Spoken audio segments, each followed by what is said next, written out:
बिस्मिल्लाहिर्रहमानिर्रहीम, अस्सलाम वालेकुम। मैं हूं ज़ैनुल आबिदीन। आप देख रहे हैं प्रोग्राम जहान सियासत। आज के प्रोग्राम में जो मौज़ूआत हैं उसमें सबसे पहले बात करेंगे हम रूसी बहरी जंगी जहाज़, बल्कि सबमरीन भी साथ में है, वो क्यूबा की बंदरगाह पर है। उस पर अमेरिका के तहफ़्फ़ुज़ात हैं, लेकिन उनका कहना है कि हमें फ़िक्र भी नहीं है इस पर। उसके बाद बात करेंगे रूस यूक्रेन जंग में की वजह से जो मुख्तलिफ़ कॉन्फ्रेंसेस हो रही हैं और मगरिब बिल्कुल पुष्पनाही कर रहा है यूक्रेन की, उसके क्या नताइज बरामद होंगे, इस पर बात करेंगे। रूसी सदर अगले हफ्ते शुमाली कोरिया और वियतनाम जाएंगे, इस पर बात करेंगे। और फिर गज़ा जंगबंदी का जो अमरीकी फार्मूला है वो कितना काबिल कबूल है हमास के लिए, और हमास ने जो शराइत रखी हैं वो कितनी काबिल कबूल हैं दूसरे फरीक के लिए, इस पर बात करेंगे। और फिर भारतीय रियासत यूपी में जो इमाम मस्जिद की शहादत हुई उसका जिक्र करेंगे। साथ मोदी काबीना की जो काबीना है उसे मुसलमान नहीं है, उसकी क्या वजूहत हैं, और मकबूजा कश्मीर में जो नौजवान शहीद किए जा रहे हैं भारतीय फ़ौज की जानिब से, उससे बात करेंगे। ये हैं आज के मौज़ूआत। मिर्ज़ा साहब अस्सलाम वालेकुम। वालेकुम अस्सलाम ज़ैनुल आबिदीन साहब और अस्सलाम वालेकुम नाज़रीन कराम। जो जो सूरत हाल है, दुनिया बहुत ख़तरे में पड़ गई है। हर तरफ ख़तरा मंडला रहा है, चाहे वो बहरे अहमर हो या वियतनाम का इलाका हो, या आप या कह लें कि जनूबी बहरे चीन हो, यूक्रेन हो, या फिर आप हमास का इलाका देख लें, जो इलाका है बैतुल मुक़द्दस का, ये इलाका देख लें, या फिर आप जो इसका है चाइना का जो जजीरा है दूसरा जी, जो उसको देख लें। अपना है जो वो भी सब के सब जंगी हालत में है इस वक्त। और इंडिया भी को जो सूरत हाल है वो काफ़ी मुश्किल में है। और वहाँ पर भी जो इलेक्शन हुए हैं उसमें बाज़ार ये लगता है कि वो उनको प्रेशराइज़ किया जाएगा सूरत हाल में, क्योंकि वो हालत कमज़ोरी में है इस वक्त उनका वज़ीर-ए-आज़म। तो वो शायद वो जंग की तरफ माइल हो और आवाम की तवज्जो बटाने के लिए या वो अपनी सपोर्ट हासिल करने के लिए वो कोई हरकत करे, जैसा कि वो कर रहा है। अब पहली बात यह है कि जो एक नया महाज खुल रहा है जो क्यूबा के अंदर है, और वो क्यूबा के अंदर जो मामला हो रहा है, एक ज़माना था जब ख्रुश्चोव यहाँ पर, अजीब तारीख़ है। ख्रुश्चोव जो था उसने यूएनओ के अंदर बैठकर अपने जूते मारकर में टेबल पर जो है उन लोगों को डराया था कि हम लोग जो है रूसी हैं। और हैरान कुल बात यह है कि ख्रुश्चोव जो था वो यूक्रेनी था, जी, वो वह यूक्रेन का रहने वाला था। वो अब उनके ब्रदर हैं, जैसे है कि हमारे बांग्लादेश है। तो इस लिहाज से वो यूक्रेन के साथ में इतना कुर्बत थी, क्योंकि अब ये जो यूक्रेनी जो है ज़ेलेंस्की जो है ये यहूदी है। यहूदी यूक्रेन में 1% है। और लेकिन मसला ये है कि वहाँ पर उनके ताल्लुकात इतने बरादराना हैं, वो नहीं चाहते कि ज़्यादा नुकसान हो रूसियों को। तो अब मसला ये हो गया है कि ज़ेलेंस्की में, आपको याद होगा कि जब पिछले प्रोग्राम में हमने ये बात कही थी कि जो टोनी ब्लिंकर है जो कि अमेरिका के वज़ीर ख़ारिजा है, वो एंटोनी वहाँ पर ब्लिंकन जी, वो वहाँ जाकर उसने वहाँ पर गाने गाए हैं। और वहाँ पर जाकर क्या, तो हमने पूछा था अपने आप से भी और आवाम से भी, एक जनरल सवाल डाला था कि इसके क्या मानी है। तो अब हम उसके मानी अब हमें समझ में आ रहे हैं। उसके मानी ये हैं कि अब अमेरिका ने उनके साथ में एक फ़ौजी माहिदा कर लिया है, जिसमें ये कहा गया है कि ये फ़ौजी माहिदा जो है 10 साल का होगा। और लेकिन ये है कि लेकिन अगर दूसरा सदर आए तो वो चाहे तो उसको ख़त्म कर सकता है। और जो अब माली मदद की हम बात कर रहे हैं वो हम देना चाहते हैं, लेकिन इसका फ़ैसला जो है वो कांग्रेस करेगी। अब यहाँ पर 2 कंडीशन उन्होंने लगा दी है, जिसमें जो हमें यकीन है कि कांग्रेस नहीं करेगी। अगर करेगी तो फिर बहुत ज़्यादा वहाँ पर फसादात फूटेंगे। तो दूसरी बात ये है कि अब जो मामला क्यूबा का है, जब क्यूबा में एक ज़माने में जंगी जहाज़ जब वहाँ गए थे तो उसमें उन्होंने कहा था कि हम एटमी जंग शुरू कर देंगे। लेकिन इस दफ़ा मामला उल्टा है। हैरत अंगेज़ तौर पर अमेरिका ने उसके जहाज़ों को वहाँ आने दिया है और किसी ख़तरे का ऐलान भी नहीं किया है, और कहा कि हाँ इसके अंदर जो है एटमी हथियार हैं। तो अब एटमी हथियार हैं तो आप कैसे अपने सरहदों पे आने दे रहे हैं? इसलिए आने दे रहे हैं कि वो भी यूक्रेन में एटमी हथियार ले जाना चाहते हैं। अब ये तो हुआ है कि नेटो में तो दाखिल नहीं हो सका है यूक्रेन, लेकिन बड़ी बात ये हुई है कि बरतानिया ने उससे माहदा कर लिया है, अमेरिका ने उससे माहदा कर लिया है। तो नेटो में शामिल होने के बजाय उन्होंने अल्टरनेट रूट ढूंढा है कि अब हर एक मुल्क अलग से उनसे माहदा कर रहा है और ज़ेलेंस्की को धमकियाँ दे रहा है। वो बेवकूफ़ आदमी है जिस आदमी को अपने मुल्क का ख्याल नहीं है कि भाई उसकी मुल्क तबाह हो रहा है।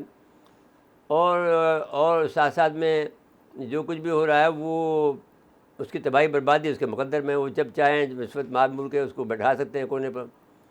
तो वो बहुत सारे जो वहाँ के बड़े दानिश्वर हैं, जो फॉरेन अफेयर जो उनका बहुत बड़ा जो रिसाला है, मैगज़ीन है, वो जो अखबार है, उसमें लिखा है कि if Russia wins then what. उस सूरत हाल में वो इन्होंने ये कहा कि अगर ये होगा तो पूरा जो मुल्क हैं, जो पोलैंड है या उसके छोटे छोटे ममालिक हैं, वो सब के सब जो है वो ख़तरे से कांप रहे हैं।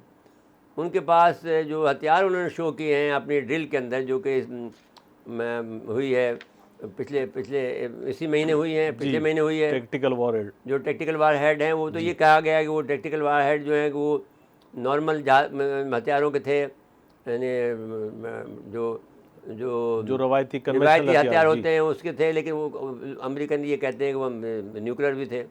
दोनों हो सकते हैं। रिवायती हथियार भी अगर उनका साइज देखा जाए तो यही महसूस होता है कि वो रिवायती हथियार थे, क्योंकि बहुत मोटे मोटे बम थे वो। तो अगर वो इस काबिल हैं कि इनका जो डेजी कटर है उससे भी बड़े जहाज़ है ये। तो वो या B-20 बम्बर जो है इनका, जो कि बहुत ज़्यादा तबाही मचाता है, जो कई दफ़ा इसमें डाल चुके हैं अफ़गानिस्तान में वो उससे बड़े बड़े थे। तो उससे उनका ये कहना है, रूसियों का दावा ये है, अगर RT चैनल आप देखें उनकी रशियन टेलीविज़न, अगर हमें कोई ज़्यादा मौका नहीं मिलता है, क्योंकि हमारा ज़्यादा फोकस इंडिया पे है, हमारा फोकस रशिया पे नहीं है या यूक्रेन पे नहीं है, क्योंकि हमसे ज़्यादा नहीं, तो हम ज़्यादातर वक्त जो है अपना गुजारते हैं तो वो इंडिया के चैनल देख के गुजारते हैं, ताकि हम उनसे लें कि हमारा दुश्मन क्या कर रहा है। हमारा एडवर्सरी दुनिया में एक ही है, अब दूसरा इजराइल भी हो गया है, तो उसको भी हम देखते हैं कि क्या कर रहा है वो। तो इजराइलियों ने भी अब जो है सोशल मीडिया पे अपने कदम रखने शुरू कर दिए हैं। बहुत से जो व्लॉगर आ गए हैं, जो कि रशिया की जो इजराइल की और तल अवीव की हिमायत में खड़े हो गए हैं, अंग्रेज़ी में बोलते हैं या इब्रानी में बोलते हैं और या हिंदी में भी बोलने लग गए हैं।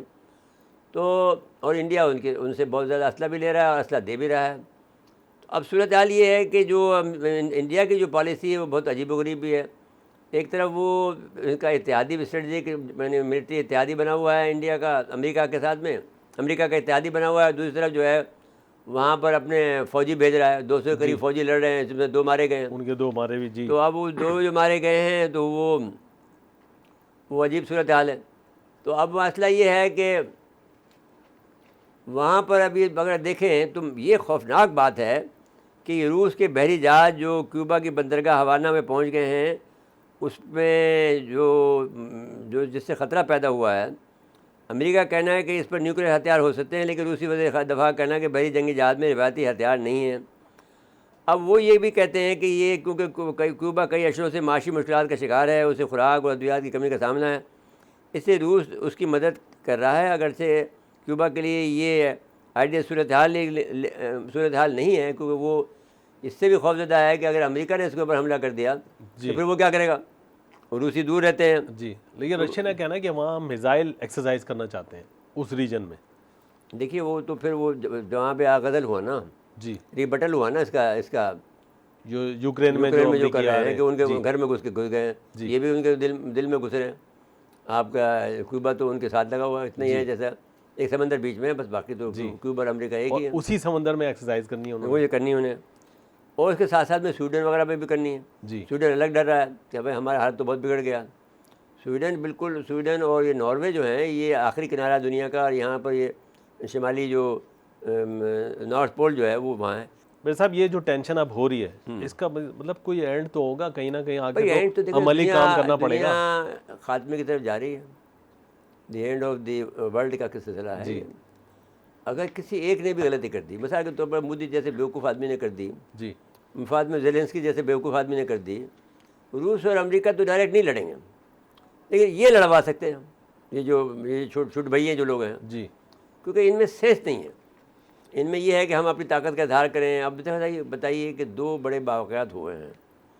एक उन्होंने एक फास्ट फ्लैग ऑपरेशन करके वो उन्होंने वहाँ पर हमारे ख़िलाफ़ जो है 26 फरवरी 2019 को जो है जहाज़ भेज दिए, और वो हमारे यहाँ पर पे लोड गिरा कर भाग गया, और 11 सेकंड से भी कम अरसे में वो लोग वहाँ रहे।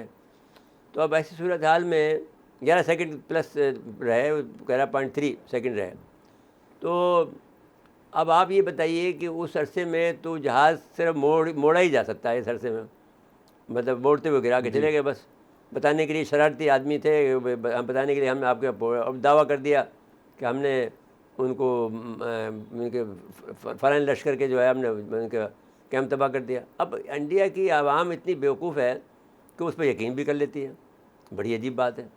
पहले तो यानी पहले ये होता था कि कोई भी यकीन नहीं करता था, अब वो यकीन करने लग गए। ये सूरत हाल इतनी खौफनाक है जैन साहब कि अब ये बात आप कहें कि तो फिर अगर फ़र्ज़ कर लीजिए कि वो मास्को पे हमला कर देता है ज़ेलेंस्की, एक और हमला कर देता है तो वो यहाँ अमेरिका के न्यूयॉर्क पर कर देगा, या जो साथ में भी कंट्री जो भी सुबह इनका रियासत मिलती है उस पर कर देगा। मतलब अभी दोनों है या कौन है जो भी है वो साथ में लगा देगा। अभी अमेरिका और रूस एक दूसरे को मसल दिखा रहे हैं। नहीं, मसल की बात नहीं है, अमलन तैयारी कर रहे थे साहब। मसल की बात तो ख़त्म होगी ना, मसल की बात तो डील तक रहती थी जी। लेकिन आपके घर में आके डील कर रहा है कोई आदमी, तो फिर तो उनको बता रहे हैं कि अगर आप यूक्रेन से नहीं गए तो हम भी यहाँ से नहीं जा रहे। तो वो नहीं जा रहे ना, वो तो माहिदा कर रहे हैं जी। माहिदा भी कितना बड़ा कर रहे हैं। वो तो अभी उस पे आ जाए, तो आप वो ये कह रहे हैं कि पे आ जाए, वो 10 साल का मुआहदा, 10 साल का माहिदा कर रहे हैं। क्या करें यानी आप पहले अब G7 के मुज़ाकरात हुए हैं, G7 के इटली में मुज़ाकरात हुए हैं जी। तो जो बाइडन और यूक्रेन के सदर व्लादिमीर ज़ेलेंस्की में उसमें मुलाकात हुई और अमेरिकी जो बाइडन ने कहा कि रूस के खिलाफ जंग में यूक्रेन की हिमायत जारी रखेंगे। दोनों मुल्क के दरमियान 10 साल दिफा माहिदा तय पा गया। अमेरिका यूक्रेन की फ़ौजी तरबियत में मदद करता रहेगा, अमेरिका यूक्रेन की इंटेलिजेंस में मदद भी करता रहेगा। ताहम अमेरिका में नए आने वाले सदर इस माहदे के पाबंद नहीं होंगे, लेकिन अमेरिका यूक्रेन की माली फ़ौजी हमदे जारी रखेगा। बाइडन हुकूमत के लिए कांग्रेस से इस माहदे को मंजूर कराना अहम होगा। अमेरिका तवील मुद्दत तक यूक्रेन की माली मदद करना चाहता है, जिसके लिए कांग्रेस से मंजूरी लाजमी है। साबिक़ अमेरिकी सदर डोनाल्ड ट्रंप भी कह चुके हैं कि रवां साल नवंबर में होने वाले इंतखाब में कामयाबी मिली तो यूक्रेन की मुकम्मल हिमायत जारी रखेंगे, बल्कि अमेरिका यूरोप के मुल्कों को भी यूरोप की मदद करने पर अपना किरदार अदा करता रहेगा। हालिया माहिदा यूक्रेन के साथ अमेरिका का 15वां माहिदा है। इससे कबल यूक्रेन ने अमेरिका, बरतानिया, फ्रांस, जर्मनी समेत मुख्तलिफ मुल्क से 14 माहदे कर चुका है, जबकि 70 दीगर मुल्कों से दिफाई माहदे पर गुफ्तगू जारी है। अब ये अगर आप देखें तो ये 15वां मुल्क है जिसने कि ये काम किया है, और वो एक इससे अंदाज़ा होता है कि उन्होंने बेसिकली देखा जाए तो रूस को घेर लिया है जी। और रूस अपने आप को बचाने में उसने देर कर दी है, वरना तो उसको मामले को वो ख़त्म। उनका ये कहना है कि भाई ये हमारे बरादर हैं, हम इन पर कैसे करें, हमारे पड़ोस में हैं और हमने सारी उम्र साथ रहे हैं हम, अब हम उनको मारें तो फिर किस हद तक मारें। अमेरिका क्योंकि वो यहूदी है ज़ेलेंस्की और 1% यहूदी रहता है यूक्रेन में, वो उनकी नुमाइंदगी दिला दी इनको। अब इनको अगर ये अक्लमंद होते, सर्व नहीं होते, तो अगर अक्लमंद होते तो ये कम से कम ये काम कर सकते थे कि वो उनको हुकूमत नहीं बनने देते, वो भी अपने हाइब्रिड वार लड़ते जी, और वो मामले को ख़त्म करते, उनकी हुकूमत तब्दील कर देते। अमेरिका ने की, अमेरिका ने तो इनकी यानी जो बिल्कुल हुकूमत थी, जो जमहूरी हुकूमत थी, जमहूरी अंदाज से कामयाब हुए थे। उनके बारे में था कि रूसी नवाज हैं वो, रूसी नवाज तो होने ही चाहिए, इसलिए कि उनके बराबर का मुल्क है जी। पहले तो उसमें 30% तो रूसी रहते हैं जी, जिसको अब रूसियों ने कब्जा कर लिया। तो अब सवाल ये पैदा होता है कि आपका दिमाग ख़राब हुआ है कि आप रूस से लड़ रहे हो, आपकी आमदनी होती थी, जो पाइपलाइन वहाँ से गुजर रहे हैं, 2 पाइपलाइनें गुजर रही थी वहाँ पर, एक तेल की और एक गैस की, वो दोनों आपने बंद करा दी।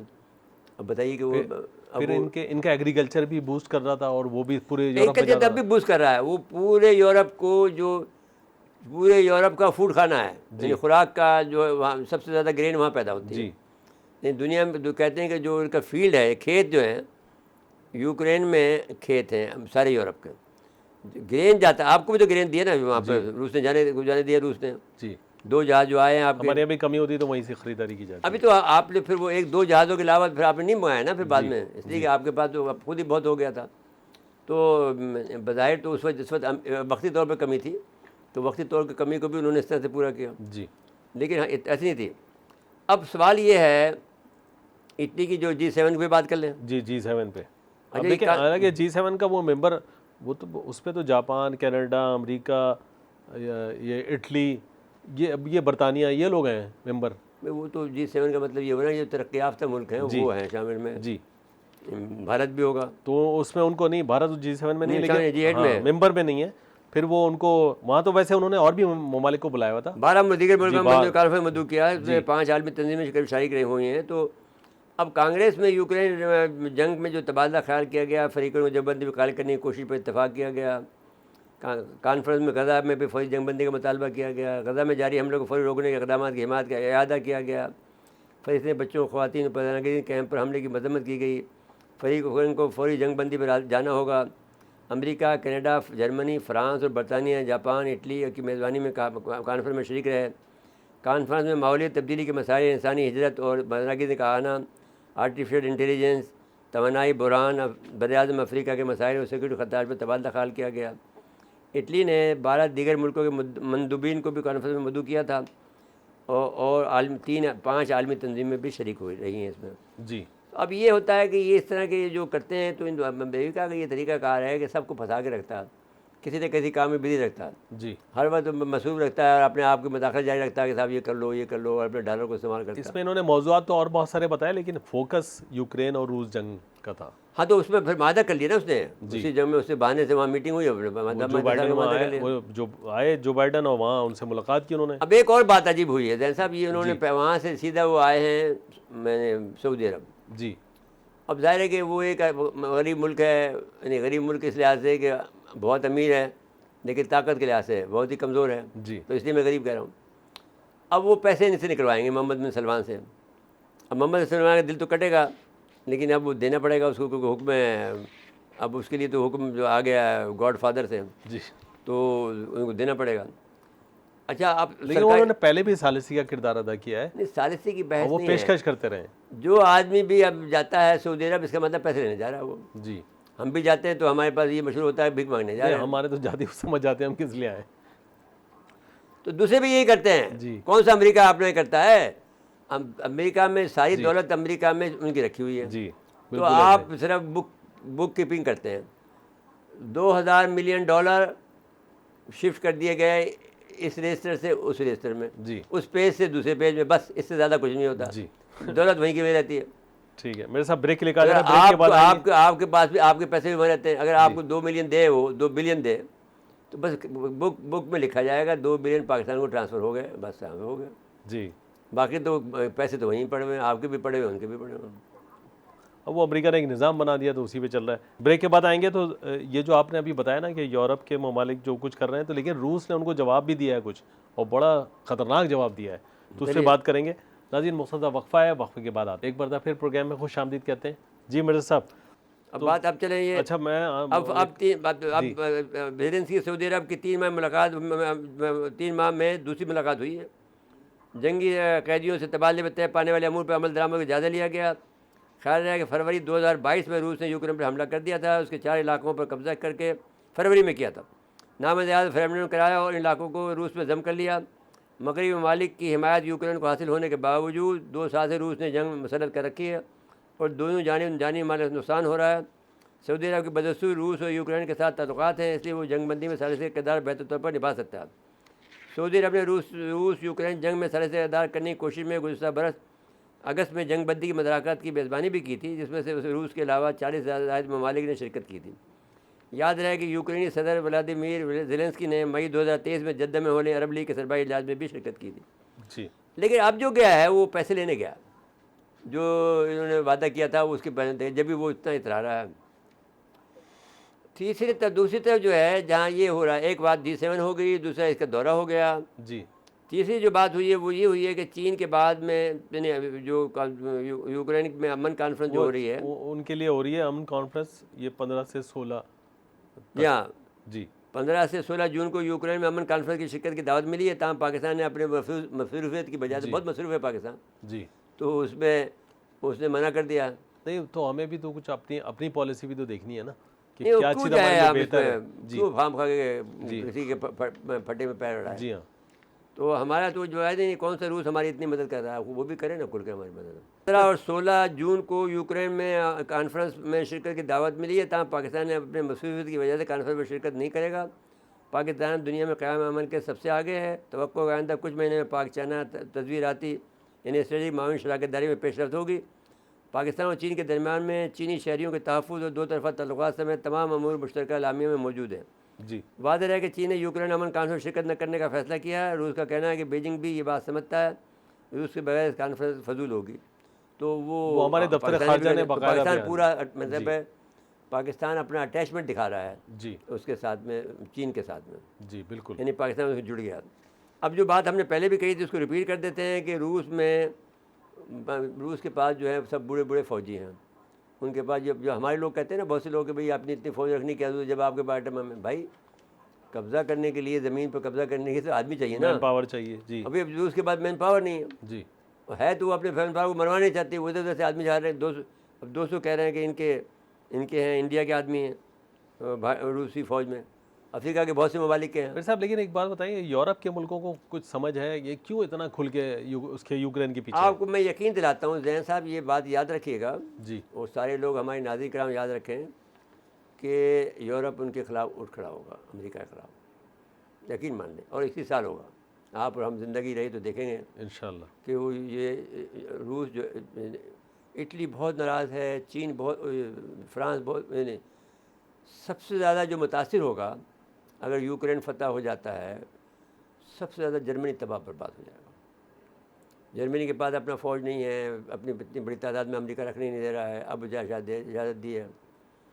अमेरिका को ये डर है कि अगर उसने उसको इजाज़त दे दी तो ऐन मुमकिन है कि वो अमेरिका से बदला ले अपना अपना जो अपने कब्ज़ा किया उसने जी और वो जिसने बर्लिन और इतने झगड़े किए हैं। तो कोई भी मुल्क भूलता नहीं है अपने अपने आप अपने अपने अपनी हज़ीमत उनके को, साथ अपनी गलत हुआ है। ह्यूमिलिएशन को नहीं भूलता। जी तो अब जिस तरह कि आपको याद होगा कोसोवो के अंदर जब आप बोस्निया में ये बात हुई थी, तो आप उसमें उन्होंने क्या कहा, उन्होंने कोसोवो के लोगों ने, हम 600 साल पुराना बदला ले रहे हैं जब तुर्क आए थे हम पर फौज पर हमला करने के लिए। बताइए, इंडिया को देख ले आप, कहते हैं हम 800 साल की हुक्मरानी का बदला ले रहे हैं। तो भाई फिर तुम क्या समझते हो कि हम तुम्हें दुआएं देंगे, तुमने हमारे इस पाकिस्तान लग गया। एक से तो हमने बदला ले लिया, रूस को तो हमने 15 टुकड़े कर दिए, उसने हमें 2 किए थे, हमने 15 टुकड़े कर दिए उसके, क्या याद करेगा बच्चों। दूसरी बात यह है कि अमेरिका को भी सीधा कर दिया, अमेरिका भी हार के गया यहाँ से, और वो कहते हैं कि 1 वर्ड पाकिस्तान ने हराया हमें। तो अब बहस ये नहीं है, बहस हम कहते हैं कि अगर किसी को टेक्निकली आप बात करें, मैं यूँ जुमला जब इस्तेमाल करता हूँ बहुत ही मुताल, टेक्निकली अगर कोई सुपर पावर दुनिया में है तो वो पाकिस्तान है बस। अब ये तुम इसको जो भी करो, इसमें मजमून लिखो, इस पर खिताब करो, इस पर वाद लिखो, शिया आज़ाद लिखें, सुन्नी आज़ाद में चीख के पुकारें, जो मर्जिया कर लो, लेकिन फैक्ट यही है, जिस मुल्क ने 2 सुपर ताकतों को शिकस्त दी हो तो वो कोई काम मामूली मुल्क है। एक्चुअली सुपर ताकत तो वो है भाई, वो अपनी टेक्निक से करता है, हरा दिया आपको, रूस को भी हरा दिया, आपको भी हरा दिया। चाहे आप ये क्या, ये उसकी टेक्निक थी कि उस वक्त अमेरिका का साथ ले लिया, अमेरिका को डिफीट देने के लिए खुद ही उनके अफगानियों में अपने ग्रुप बना लिया। अब एक और बात सुन लें कि रूस जो है वो जो रूसी सदर जो है अगले हफ्ते शिमाली कोरिया वियतनाम का दौरा इससे पहले ज़रा वो तो बता दें कि वो जो रूसी सदर ने यूरोपियन को कहा है कि भाई आप छोटे छोटे मुल्क हैं। हाँ नहीं, वो तो एक इनका स्टैंडर्ड फार्मूला है जी, उनका ये कहना है कि आपका जो मसला है, अगर आप, जब मैंने आपको बताया ना कि उसको मैंने बता दी कि चीन जो है वो, ये जो जर्मनी सबसे ज़्यादा मुतासिर होगा, पोलैंड मुतासिर होगा, ये जो छोटे छोटे मुल्क जो जजीरे के नुमा मुल्क हैं वो एक गोले के मार हैं, वो यानी जो क्रोशिया है या बाल्टिक स्टेट जो लोग कहलाती हैं, उन्होंने तो पोलैंड को, नॉर्वे को, पोलैंड स्वीडन तो भाई, को, हॉलैंड को, सबको कहा भाई बात ये ना, वो पोलैंड के उनकी तो बॉर्डर लगा हुआ है, ज़ेर ज़मीन उनसे रेलवे जा रही है ना, जी, इमदाद तो वहाँ से आ रही है ना, उस लाइन को उसको काटना चाहिए, तो वो काटेगा किसी न किसी स्टेज पर। अब आ जाए अगले मौजू की तरफ। रूसी जो पुतिन अगले हफ्ते शिमाली कोरिया, अब हम ये उससे कहते हैं देखो भाई, तुमने हमारे साथ फिर ज्यादती की है, तुमने हमसे बदला लिया है। जब ईरान गया था जी, तो उस वक्त तुम्हें जंग करने की क्या जरूरत थी भाई, कोई इंसाफ करो, 1 घंटे बाद में कर लेते उसके जाने के बाद, तो क्या फ़र्क पड़ जाता, 24 घंटे बाद कर लेते। खाम खा बेचारे को फंसाया आपने, पाकिस्तान को फंसाया, पाकिस्तान को फिर एक्शन लेना पड़ा। क्यों, यानी दुश्मनी तुम्हारे हमारे से ख़त्म नहीं हो रही है, तुम हमारे पीछे लगे हुए हो। तो अब अगर यही तुम्हारा हाल रहा तो फिर हम तुम्हें, यानी हम कहीं, आप फिर आप भी तैयार रहना कि हम तुम्हारे कहीं ना कहीं तुम्हें ठोकेंगे, जो अगर तुम ये बात कहते हो। लेकिन फिर भी अगर कहते हैं, अगर तुम इसका मदावा कर सकते हो, ये कर सकते हो कि हमारे पास आ जाओ एक दिन 24 घंटे के लिए जी, यहाँ से, जब अगर जा रहे हो शिमाली कोरिया, वियतनाम, तो यहाँ पर टप्पा लगा दो, 2 घंटे का भी टप्पा काफ़ी है। जी, वो बस परमिशन यहाँ टप्पा से मिला दिए गए मैंने। यहाँ से विजिट करते हुए हाँ जाएं? बस नहीं, बस और पास ओवर हो जाए जी, तो वो नहीं करेगा, क्योंकि उसकी सिक्योरिटी बहुत ज़्यादा है। यहाँ पर सिक्योरिटी का हालत ये है कि वो हमारे यहाँ अमेरिकन नवाज लोग हैं। जी, और फिर पूरा मुल्क बंद करना पड़ता है, ये भी एक ये मसला भी आने पूरा शहर तो बंद करना पड़ेगा है। ना। शहर तो बंद किया था ना हमने। तो अच्छा, बहरहाल ये जनूबी शिमाली कोरिया का सदर का कहना है कि रूस के साथ उनके देरपा और पोशीदा ताल्लुकात हैं। जी, शिमाली कोरिया एक बड़ा ख़तरनाक और गरीब मुल्क है। वहाँ पर कोई मज़हब की इजाज़त नहीं है। ईसाई मज़हब में वहाँ कलीसिया में नहीं जा सकते, मुसलमान वहाँ पर मुसलमान कोई मस्जिद नहीं बना सकते। वैसे मुसलमानों में 4-5% है वहाँ पर, लेकिन मस्जिद नहीं बना सकते। कोई और दूसरे मज़हब नहीं बना सकता। और उन सब का गॉड जो है ये है। जी, शिमाली कोरिया का जो सदर है वो गॉड बना हुआ है। इनविजिबल टाइज हैं हाँ वो रूस और हाँ, शुमाली पोशीदा कोरिया है ना जी। जी, शिमाली कोरिया खत्ते में वाशिंगटन की मदाखलत कबूल नहीं करता। अब मसला ये आ रहा है, ये एक अदर फैक्टर है। एक तरफ क्यूबा हो गया, एक तरफ शिमाली कोरिया के पास जा रहा है, तो इसका मतलब क्या हुआ? इसका मतलब ये है कि वो उसको यूज़ करना चाहता है इस इधर जो भी बहरे चीन में। जी, उसे कह रहा होगा कि भाई आप इसको एक आध को किसी जहाज़ को ठोक दो, क्या होगा? तो अब तो इसके लिए तो एक और उनके पास ऑप्शन है। क्या? तो यमनी वो आ जाए, यमनियों को पटाएं, बोले भाई हमारी तरफ से। नहीं, यमनी तो ईरान के असर में है ना। हाँ, नहीं तो रूस नहीं से नहीं, भी वो बड़े। नहीं, रूस नहीं बोलेगा। जहाँ पर जिसका असर है वो उसका दोस्त है ईरान का। जी, रूस से और ईरान का माहदा है कि अगर उसने किसी ने हमला किया ईरान के ऊपर तो वो आएगा मदद को। जब भी तो अमेरिका मदद नहीं कर पा रहा हमला नहीं कर पा रहा उसके ऊपर। जी, हालांकि उनको पता है कि वो ईरान जो है मैंने एटमी सलाहियत हासिल कर चुका है। एटमी हथियार बनाए या नहीं बनाए ये अलग सवाल है, लेकिन एटमी सलाहियत हासिल कर ली उसने उसने तो 93% मैंने मवाद उसने बना लिया है। जी, अब वो क्या होता है, ये कुछ ना कुछ मनसूबा शादी कर रहे होंगे, शरारती लोग तो हैं। तो अब शिमाली कोरिया खत्ता में यानी उसने कहा गुज़श्ता साल रूस के दौरे के दौरान रूसी स्पेस सेंटर का दौरा भी किया था। रूसी सदर पुतिन की आलमी सतह पर ताकत के तवाज़ुन के इक़दाम की हिमायत करते हैं। वियतनाम के वज़ारत ख़ारजा के मुताबिक रूसी सदर 19 से 20 जून तक वियतनाम के दौरे पर आएंगे। जी, दोनों मुल्क खत्ते में गैर मुल्की मदाखलत की पॉलिसी पर अमल पैरा हैं। गैर मुल्की मदाखलत को रोकने की पॉलिसी पर अमल पैरा हैं और खत्ते समेत आलमी अमल में मुश्तरक किरदार अदा करते रहेंगे, ये उनका कहना है।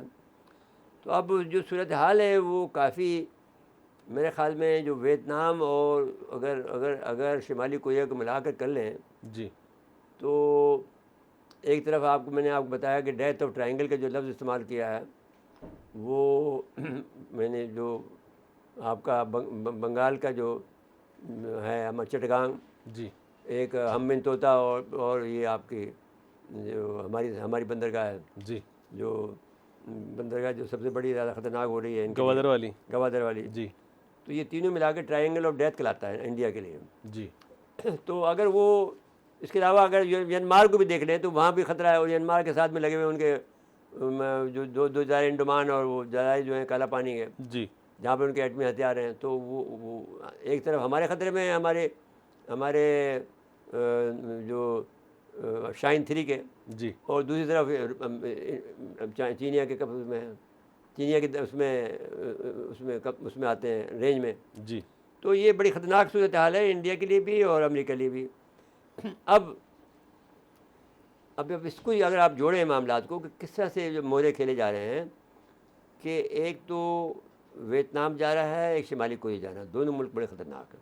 जी, वियतनाम में अमेरिका ने जंग हारी, उन्हें गुस्सा है, वहाँ पर शिमाली कोरिया की वो मदद करेगा, वहाँ पर उसको कुछ अक्साएगा। वो तो मैड आदमी है, वो कुछ भी कर सकता है। वो जंग शुरू वही करेगा मेरे ख्याल में, तो मुझे तो ये लगता है।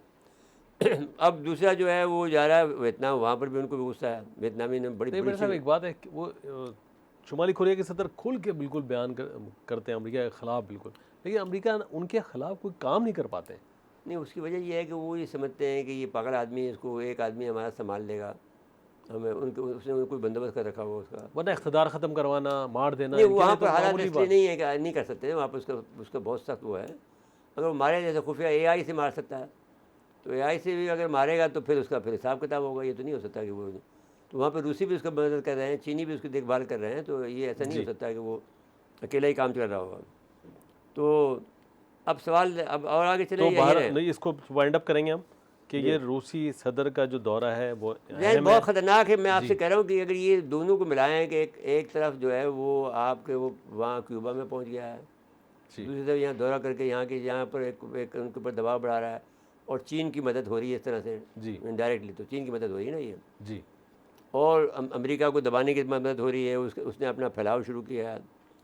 तीसरा ये है कि वो अगर आप इसको देखें, दुनिया ने जो भी हमास का हमला हुआ है उसमें ईरानियों के अलावा रूसियों का भी अमल दखल है, क्योंकि सबसे ज़्यादा फ़ायदा तो यूक्रेन में उसको हुआ है जी, क्योंकि यूक्रेन की जंग फतेहपुर चली गई थी। अभी हमास के जो जंग है उसके पर वो इतनी मदद नहीं कर पा रहे हैं, इसलिए कि वो असला जा नहीं पा रहा है कहीं से भी, जी, सारे रास्ते उन्होंने बंद कर दिए हैं, और मिस्र उनके साथ नहीं आ रहा है। एक रास्ता मिस्र का है कि जहाँ से सप्लाई जा सकती है, तो वहाँ से वो कितना सप्लाई भेज सकते हैं। और मेरे साहब एक और अहम बात हुई ना पिछले दिनों, जो एक कॉन्फ्रेंस हुई पिछले हफ्ते, वज़रा ख़ारजा की कॉन्फ्रेंस हुई, उसमें रूसी वज़ीर ख़ारजा ने साहब कहा कि जी अब हम डॉलर को छोड़ेंगे।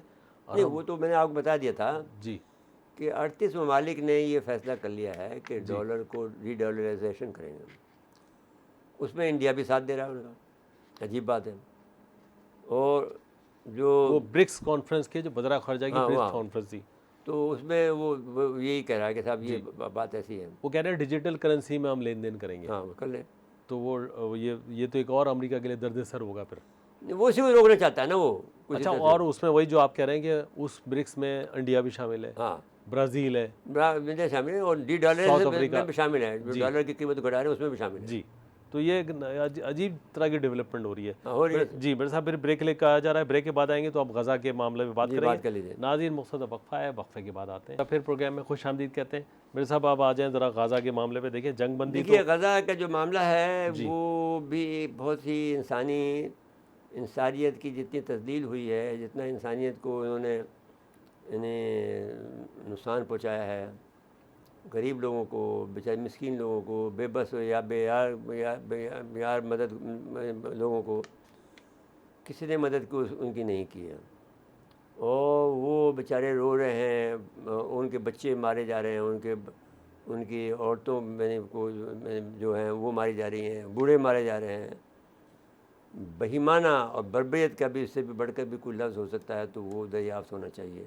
अभी हमारी समझ में नहीं आ रहा है, लेकिन ये है कि कहीं ना कहीं से तो कोई उर्दू दाँ, कोई अंग्रेज़ी दाँ, कोई लफ्ज़ तो इसका ईजाद करेगा कि भाई ये जो है बर्बरियत भी जो कोई एक ज़माने में ये बर्बर से लिया गया कि बर्बर बहुत जालिम थे मुसलमान होने से पहले, जी तो उसको बर्बरियत का लफ्ज़ इस्तेमाल करते हैं। जी, तो मेरे साहब ये बर्बरियत तो अपनी जगह, को इसमें जैसे लफ्ज़ इस्तेमाल करते थे वो लोग अंग्रेज़ी में, और फिर हमने उसका बर्बरियत कर दिया। ये बर्बरियत अपनी जगह, लेकिन बेहिसी भी है दूसरी तरफ। ये दुनिया की है जी और अमेरिका का ये बात यकीन से मैं आपसे ये कहता हूँ कि जो लोग नहीं मानते न माने,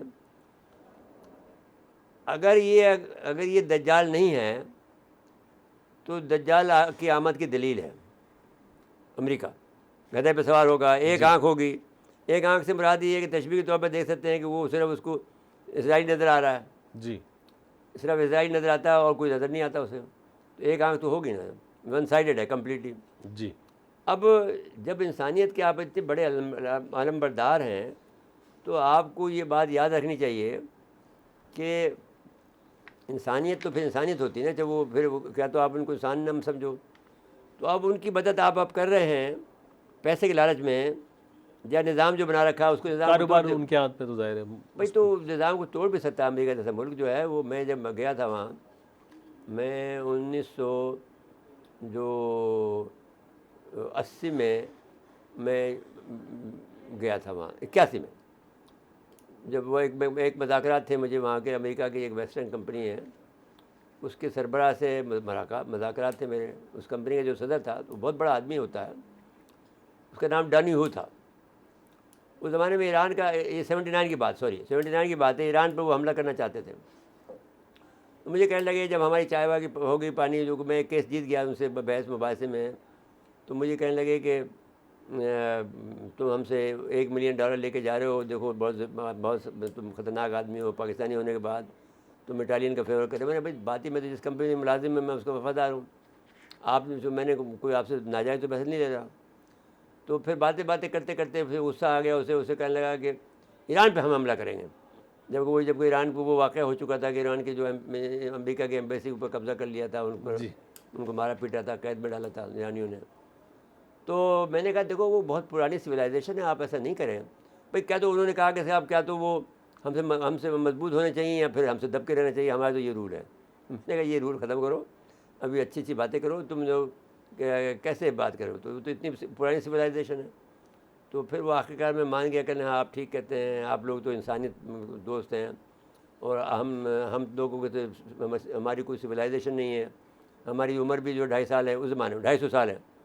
तो फिर बाद में मुझे कहने लगा कि आप यकीन मान लीजिए कि हम यहूदियों से इतनी नफ़रत करते हैं जितनी आप करते हैं, लेकिन हमारे पास मुसीबत ये है कि ये जो अखबार आते हैं सब इनके कब्ज़े में है, सारी माली बैंक इनके कब्ज़े में है। हम क्या करें, हम तो अपने बच्चों को उनके करीब आने नहीं देते हैं।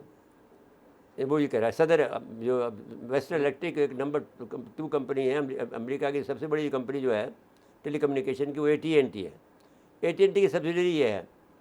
तो वो मुझे कह रहा है, अब नफरत तो वो भी करते हैं जो आम अमेरिकन है, लेकिन उनकी आवाज़ नहीं बन पाती है, वो क्योंकि डरे हुए हैं। जी तो अब सूरत हाल ये है कि भाई साहब, लेकिन वो जो फार्मूला है अमेरिका का, वो उस पर बात नहीं हो पा रही ना, यानी एक तरफा कोई तय नहीं हो रहा है। वो ये कह रहा है ना कि वो ये कहते हैं कि आप अपनी जगह पर खाली, हमास का ये कहना है कि आप अपनी जगह, हमारी जगह खाली करो, हमारे इंफ्रास्ट्रक्चर को बढ़ाओ, बिल्कुल बनाओ जो जायज़ बात है, जी हमले बंद करो। और ये आर्जी 3-4 बातें ऐसी हैं ना कि आर्जी सुलह नहीं होनी चाहिए, ये परमानेंट सुलह होनी चाहिए और हमें तस्लीम करना चाहिए। तो इसमें कौन सी गलत बात हमास कह रही है? तो अब ये पहले ये भी दे चुके हैं ये बात, और ये अपना मैंने इसराइल को दे चुके हैं, इसराइल उसको तस्लीम भी कर चुका है कई एक दो बातों को। जी अब वो ये अमीर कतर के पास पहुँचे हैं ये।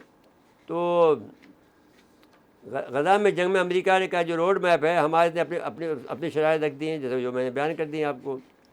उसने कहा है कि वो कहा है कि भाई आप, वो कहता है कि ख़वातीन को हम छोड़ देंगे, बूढ़ों को छोड़ देंगे, बच्चों को छोड़ देंगे, लेकिन नौजवानों को हम नहीं छोड़ेंगे। जी ये कैसे बात हो सकती है भैया? जबकि उसने कहा है कि हम आपके जो है जो हमने आदमी पकड़े हुए हैं आपके, वो हम छोड़ देंगे। तो लेकिन अब सवाल ये है, उन्होंने तीसरी शर्त तो रखी है कि फ़लस्तीन गज़ा में अब घर में दोबारा आबाद किया जाए। दूसरी शर्त ये रखी है जंगबंदी का आर्जी बल्कि मुस्तकिल होना चाहिए, तमाम फ़ौजियों की अपनी सरहदों पर वापसी होनी चाहिए। ये तो तीनों बातें तो कोई ऐसी बात नहीं है कि जिसको यानी कोई तस्लीम ना करे। जी फिर ये इनका ये कहना है कि जवानों को नहीं छोड़ेंगे, बूढ़े को छोड़ देंगे, औरतों को छोड़ देंगे, बच्चों को छोड़ देंगे। नहीं, जवानों को नहीं छोड़ेंगे, मुमकिन है बच्चों को ना छोड़ें, क्योंकि वो बच्चे भी फिर जवान हो जाएंगे। फिर अमेरिका, वो देखिए करारदाद तो मंजूर हुई, उसका सब ने उसको वेलकम भी किया, लेकिन वो भी सलामती कौंसल में जी। पहली मरतबा हुई है कि सब ने, किसी ने वीटो नहीं किया उसे। तो पहले अमेरिका ही करता था ना, और अब अमेरिका ने सबसे कहा कि भाई आप लोग हिमायत करें। 2735वीं करारदाद है तो इसकी अमेरिका की, इसका करारदाद नंबर 2735 है। उन्होंने कहा कि हम इसका, लोगों ने कहा कि अमेरिका ने भी कहा कि उसकी हम खैर मकदम करते हैं। 31 मई को ऐलान करदा जंग बंदी की नई तजावीज़ की हिमायत की है। इसके साथ ही साथ यूरोपीय खारजा अमूर के सरबराह जोसेफ योरेल ने की जानिब से कहा गया कि यूरोपीय ने फौरी नफाज के साथ अक़वाम मुत्तहिदा की सलामती कौंसिल की करारदादों नंबर 2017, 2012, 2020 नहीं 2712, 2720, 2728 पर भी अमल दरामद का मुतालबा भी करती है। यूरोपियन एक्सटर्नल एक्शन की जानिब से जारी करदा एलामिया में मज़ीद कहा गया कि यूरोपीय यूनियन ने अमेरिकी सदर जो बाइडन से पेश करदा जामा रोड मैप के लिए अपनी मुकम्मल हिमायत का जिक्र किया है। हम दोनों फ़र्कों को 3 मरहलों पर मुश्तमिल तजवीज़ को कबूल करने और उस पर अमल दरामद करने की अपील करते हैं। जोसेफ बोरेल ने मज़ीद कहा कि यूरोपीय यूनियन 2 रियासती हल पर मबनी पायदार अमन के लिए सियासी अमल को बहाल करने और वज़ा की तामीर 9 के लिए मरबूत बैन अक़वामी कोशिशों की हिमायत के लिए तैयार है। अब यहाँ पर आप देखेंगे कि फाट नज़र आ रही है अमेरिका के दरमियान और यूरोपीय यूनियन के दरमियान। जी this is what I am saying, देख एक दिन वक्त आएगा कि ये यूरोपीय यूनियन जो है अमेरिका के ख़िलाफ़ खड़ी होगी। मैं आपको ऐसा हो जाए तो हाँ अच्छी नहीं भाई, अल्लाह तो अपना जी, वो अल्लाह एक निज़ाम चलता है, अल्लाह का जो है वो यही कहता है जी कि जो बात औक़ात जो नामुमकिन होती है उसको मुमकिन बना देता जी। है। लेकिन एक और देखिए ना, वो वहाँ भी हमला जो जारी है, तो जवाबी हमला भी हो रहा है हमास की तरफ से। हाँ, लेकिन कोई ऐसी बड़ी बात नहीं है। अगर एक मेजर मार दिया, 4 इसराइली मार दिए, वो क्या बढ़ दिया, जबकि हज़ारों की तादाद में उनको मारे जा रहे हैं। हाँ, लेकिन वो इनकी तादाद भी सही तरह छुपाई जाती है। वैसे ये सारा वेस्टर्न मीडिया के जरिए ये सारे आदाद शुमार आते हैं। वैसे ये बात माननी पड़ेगी कि वेस्टर्न मीडिया की बात ज़रूर है कि कितनी तादाद में हम तो नहीं मार सकते ना। हाँ, लेकिन उनकी तादाद जाहिर है कि भी उनके पास ताकत है, उनके पास जी, ज़मीन है, उनके पास जो लैंड फोर्सेज है, जदीद असला है, जदीद असला है, और उनके पास जो जो 10-10 12-12 मुल्क उनको जो इंटेलिजेंस फराहम कर रहे हैं। जी। अब कोई आदमी वहाँ मदद करने जा रहा है, वो भी इंटेलिजेंस का आदमी है किसी मुल्क की। तो बेचारे गरीबों के साथ में जो जुल्म हो रहा है, तो अब ये तो उन्होंने टेक्निक दर टेक्निक इस्तेमाल की, जो मरे हैं ये इस तरह से जी। कि उन्होंने पहले खुद भी बम फेंका, बम फेंकने का नतीजा निकला, जब अंदर घुसे तो फिर एकदम से उन्होंने बम धमाका हो गया, फिर वो तब मरे। तो डबल एक्शन किया ना उन्होंने। जी। उनको पहले बम फेंकने दिया कि और ऐसी जगह छुप गए जहाँ के उनके बम से कोई असर नहीं हुआ। इसराइल ने बम फेंका ना पहले जी, जी। अंदर घुसने के लिए, उसके कोई नतीजा नहीं निकलेगा, भाई सब मर आगे कुछ नहीं यहाँ पर।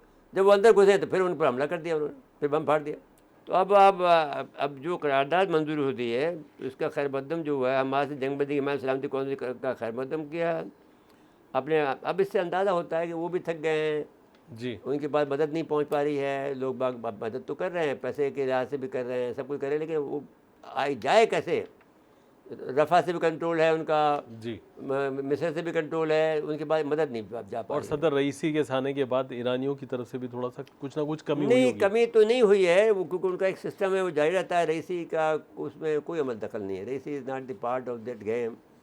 रईसी को तो बेचारे को मार दिया, अब किसने मारा ये तो एक अलग बहस है, लेकिन बेचारे गरीब को शहीद कर दिया खामखा। जी, अब आ जाए मेरे साहब, कुछ 4 से 5 मिनट रह गए, तो भारतीय मौजू पे बात कर लें। साहब देखिए, काबीना का तो हो गया मोदी साहब की, लेकिन उसमें किसी मुसलमान, भाई बीजेपी से भी तो मुसलमान इलेक्ट होकर आए, उनको तो नहीं शामिल नहीं, किया वो गया। नहीं करता ना मुसलमानों को, आप वो नहीं कर रहा, बल्कि उसका जवाब उसने आपको दे दिया ना कि भारतीय रियासत उत्तर प्रदेश में यूपी में जी। इमाम मस्जिद को नामल अफराद ने फ़ोन करके पहले घर से बाहर बुलाया और फिर गोलियां बरसा के कत्ल कर दिया। अफसोसनाक वाक़या उत्तर प्रदेश के मुरादाबाद ज़िला